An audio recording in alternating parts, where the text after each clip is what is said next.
امام باقر سلام الله علیه یه حدیث قدسی رو نقل میکند. قال الله تبارک و تعالی به عزتی و جلالی، به عزت و جلالم قسم، به بها و رفعتم قسم و به بهایی و رفعتی. بها همون مقام منی و بزرگ رو میگن که در دعای سحر ماه مبارک رمضان اللهم انی اسألک به بها. حالا خدا اینجا قسم میخوره و به بهایی و رفعتی و به بها و بلندی رفعتم قسم میخورم. چی؟ به حدیث خوب عنایت کنید. فرمود ما من عبد، هیچ بنده ای نیست که خواست من خدا را بر خواست خود مقدم بدارد، مگر این که من در مقابل 5 چیز به این بنده میدم.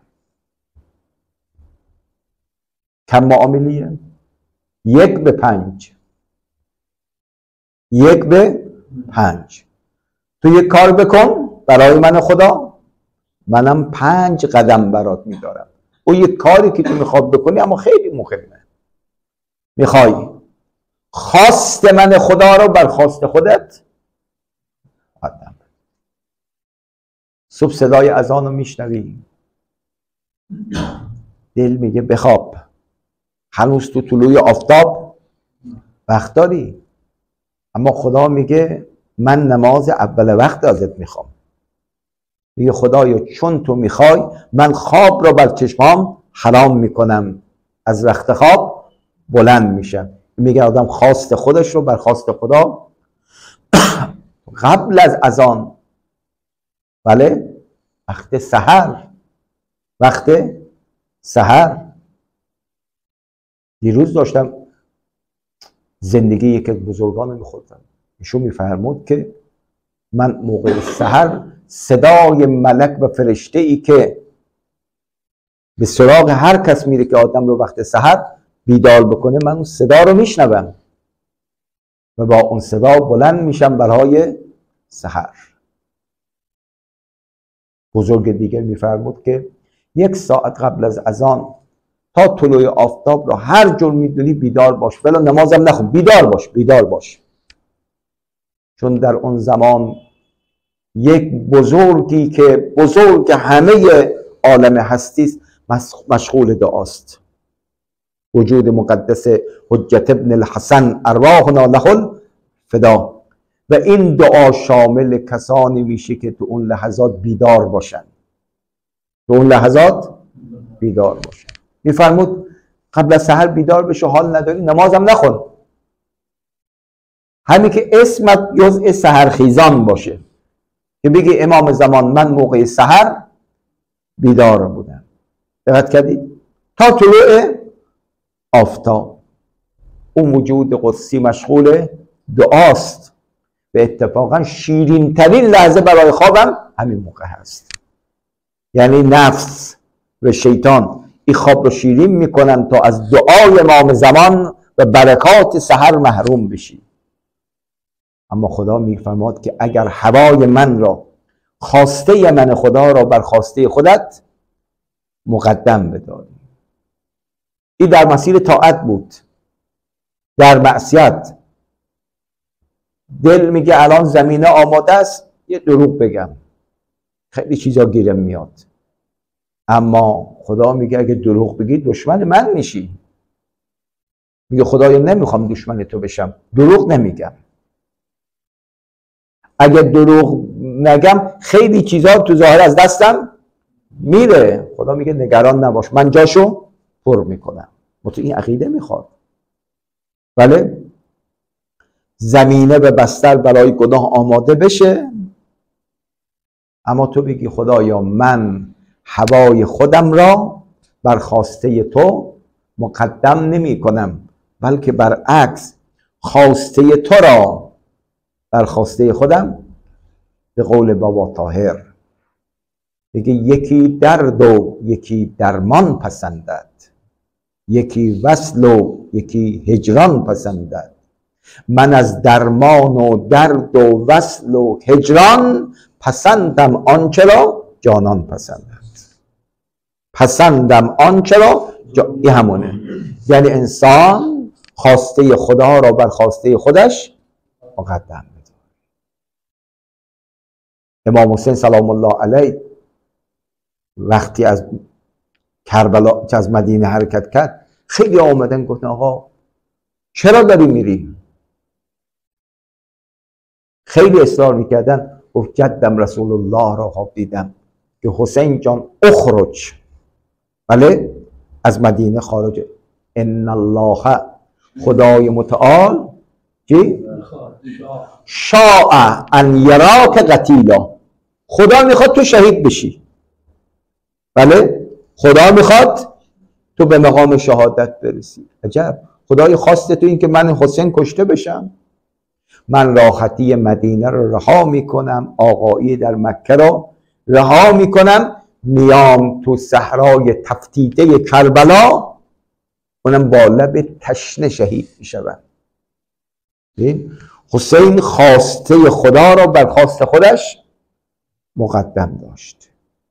این را منحصر به امام حسین سلام الله علیه نبود، نه، خدای متعال میفهم ما من عبد، هیچ بنده‌ای از بندگان من نیست که خواست من را بر خواست خودش مقدم بداره، من در مقابل 5 چیز رو بهش میدم. بیاییم صبح جمعه بعد از دعای ندبه همینجا که نشستیم در درون خود یه عهدی کنیم که خدایا تلاش میکنم از این به بعد خواست تو را بر خواست خودم بفرمایید مقدم بدارم. منتها خدا میگه صادق باش، اقدام بکن، از طرف تو اگر انجام بگیره اون 5 تا از طرف من قطعیه. یک بی‌نیازی از بیگانه، بی‌نیازی از فقط تو رو محتاج خودم میکنن، تو رو محتاج خودم میکنن. بری از دشمن من کمک بخوای. الان بعضی از امت‌های اسلامی نگاه کن، سرانشون نگاه کن، تا تق به تق میخوره، یا به سمت این میره یا به سمت اون میره. اما مقام معظم رهبری رو نگاه کن،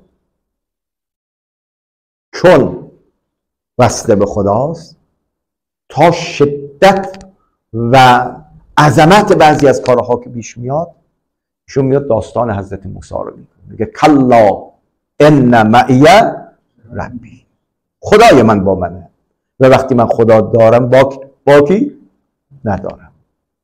این نیاز که میگه فقط نیاز مالی نیست، تو همه زمینه ها شما رو بی نیاز میکنه. این یک. با فکر آخرت دمسازش میکنن، با فکر آخرت. خود به خدایی 24 ساعت از ما میگذره، نمیگم چند ساعت، چند دقیقه آخرت رو یاد میکنیم.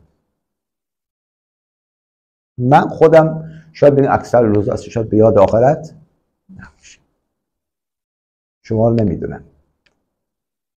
انسان لحظه به لحظه به فکر آخرت باشه. این حرفا میزنم فردای قیامت باید پاسخ بدم. این کاری که انجام میدم فمن یعمل مثقال ذره خیرا یره و من یعمل مثقال ذره شرا یره. کم و زیاد عمل رو میبینم. چرا یه عده از خدا از آخرت غافلیم؟ چون هوای خودمون رو بر هوای خدا غالب کردیم. اما اگر خواست خدا بر خواست خودمون غلبه بکنه، میگه هر کاری که میخوام بکنم، میگم قیامت جواب درست دارم یا؟ به این خیلی قشنگه، به فکر آخرتش او رو دمساز میکنن، شب و روزش به یاد قیامته. اگه این باشه حرف که میزند خوب حرف میزند، نگاه میکند نگاه مثبت داره، اقدام میکند اقدام مثبته. چرا؟ چون میگه هر چرا که انجام بدم یه روز باید جوابشو بدن. 3. از هلاک محفوظش می‌دارند. این بعضی از مرگ‌ها یک نوع هلاکته، مرگ مبارک نیست، اما یه سری مرگ‌ها مرگ‌هایی چیه؟ مبارکه.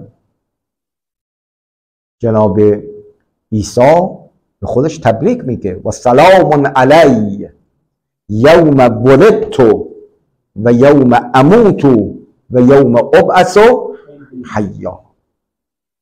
بله، این مرگ‌ها مرگ‌های مبارکه. خدا رحمت کن مرحوم امام رو، رضوان خدا بر او باد.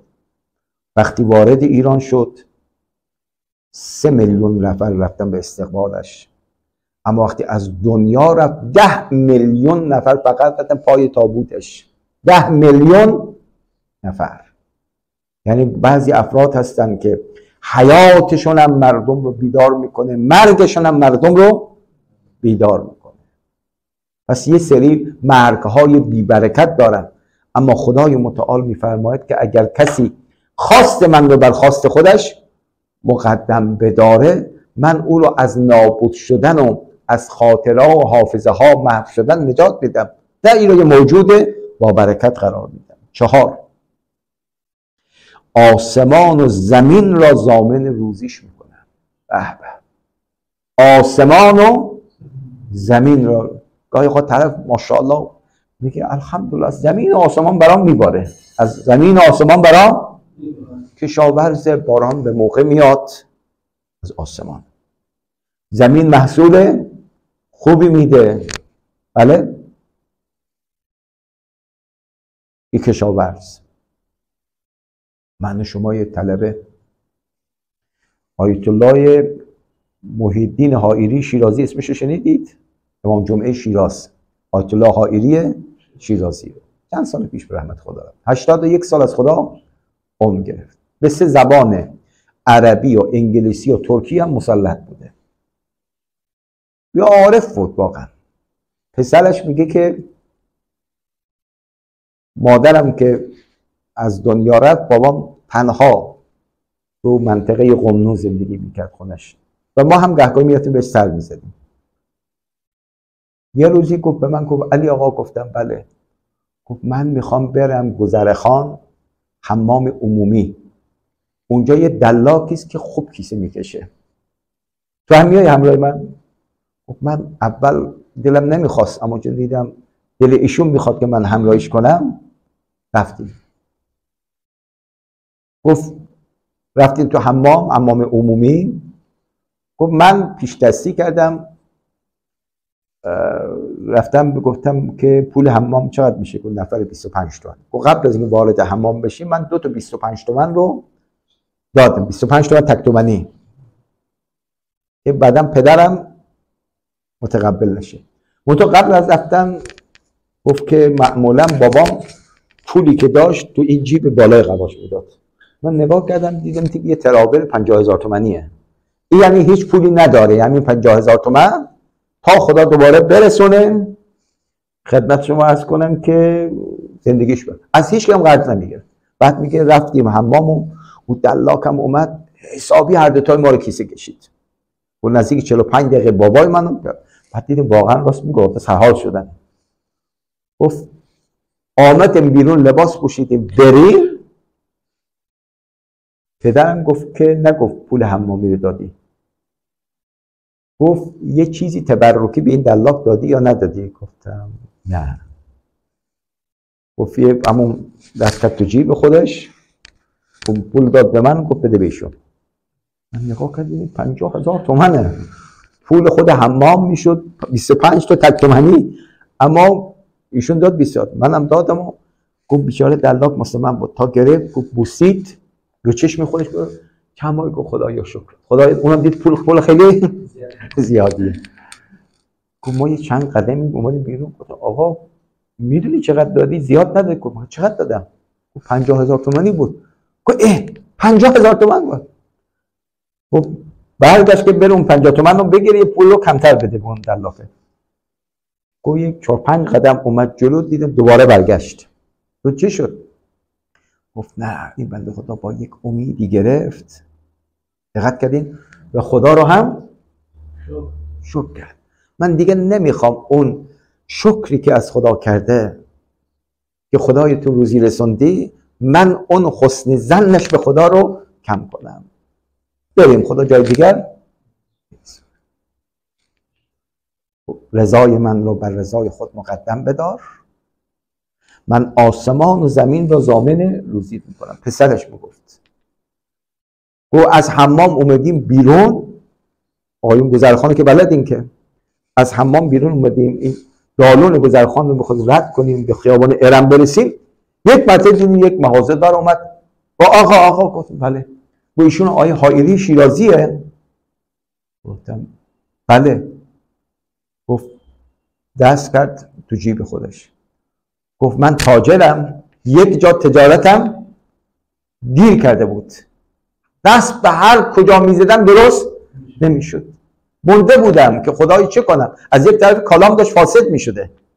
و یک مرتبه دیدم تلویزیون داره مباحث قرآنی مطرح میکنه، یه آقایش به نام حائری که همین شبیه همین آقا بوده، و تو مشکلات توکل بر خدا بکن مشکل. من همونجا گفتم خدایا اگه این مشکلم حل بشه، من 500,000 تومان میدم به این آقا که این حرف زده، 500,000 تومان میدم به این آقا.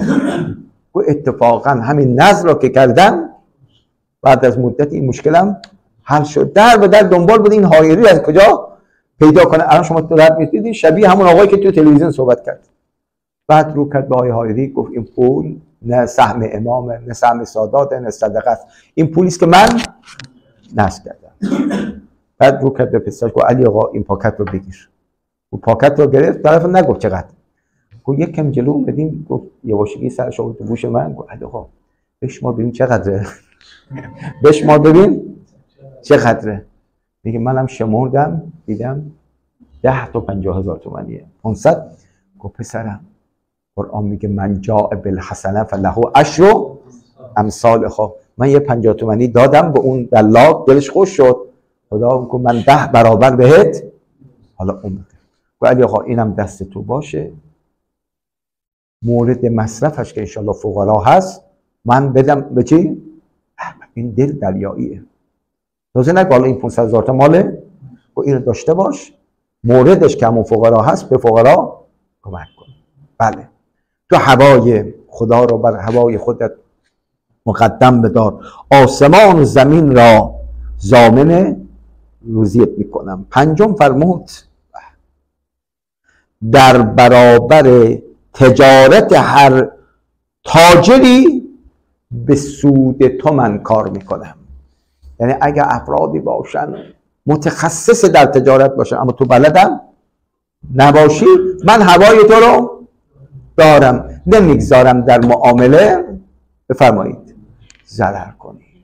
درست شده؟ گاهی اوقات انسان یک کالایی رو میفروشه، یک کالایی رو میخره، اون کالایی که میخره اون موقع زیاد تو بورس نیست، این طرف که متخصص بود خرید به قول خودش کار کرده، چیزی رو داده، چیز خوب خریده، اما تق به تق میخوره، همون کالایی که این آقای با خط ساده خریده قیمتش میره بالا. دقت کردین؟ یعنی پشت هر تجارتی من هوای تو را دارم.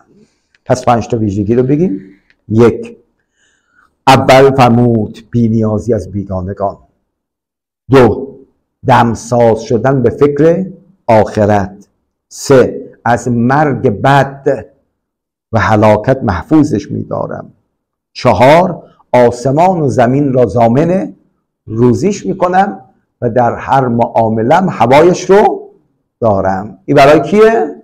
کسی که خواست خدا رو بر خواست خودش مقدم بداره. پس یکی از لغزشگاه ها پیروی از هوای نفسه. اما اگر از هوای نفس خودمون رو حفظ بکنیم خدا هوای ما رو خواهد داشت. و آخر دعوانا ان الحمد لله رب العالمین و صلی الله علی محمد و آله الطاهرین.